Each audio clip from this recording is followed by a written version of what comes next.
ባይ ባይ ደህና ሁን አትበይኝ፣ ባይ ባይ አትበይኝ እፈራለሁ፣ ባይ ባይ ብቻዬን ብተወኝስ፣ ባይ ባይ የኔ እማማ። እንግዲህ ለአቤል እኔ አዲስ ህይወት ጀምሬያለሁ። እኔ እናንተ ከዚህ በፊት ምንም ህይወት አልጀመርንም ነበር እና ምንም ህይወት ሳትጀምሪ ነው እንደ ያ ሁሉ ስትንበርከኪ፣ ያ ሁሉ ስታለቅሽ፣ ያ ሁሉ አንዴ እዚህ መጥተሽ ስታስነጥሽብን የነበረው ምን ህይወት ከሌለሽ ለምንድን ነው ከሶሊያና ጋር ሲሆን እንደዚህ ሲያንጨረጭርሽ የነበረው?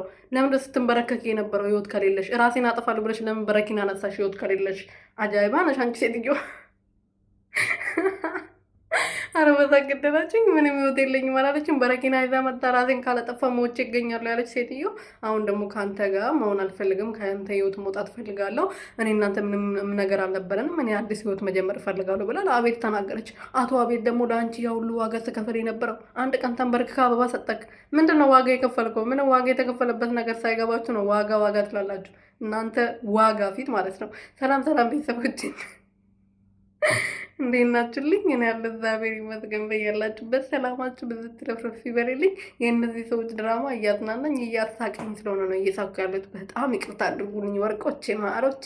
እና ማለት ነው አዲስ ህይወት ጀምሬያለሁ። እኔ እናንተ ከዚህ በፊትም ምንም ነገር አልነበረንም አለች። እና ሰው ምንም ነገር ካልነበረው ለምንድን ነው በረኪና ይዞ የተነሳው? መንገድ ላይ ባዶ ሜዳ ላይ የሆነ እንትን ኳስ ትመስል ቁጭ ብላ ነበር እንዴ በረኪና በቤት ታጠቅላ። እና ለምንድን ነው ምንም ግንኙነት ካልነበራችሁ ለምን ለራስሽ ለማጥፋት ቅናት ነው? ለሶሊያና ለምን ሆነ? ለሶሊያና ካልሆነ እኔ ስለማይፈልግኝ ነው ወደ ሶሊያና ሄደው እንደሚፈልገኝ ማሳየት አለብኝ ብለሽ ስለተጨረጨሽ። ለማንኛውም እኮ እንደማይፈልግሽ አሳይቶች ነበር። እናንተ ቤት ለማኞች ስለሆናችሁ የወንድ ጥማት ስላለባችሁ ነው እንጂ ወርቄ ውዴ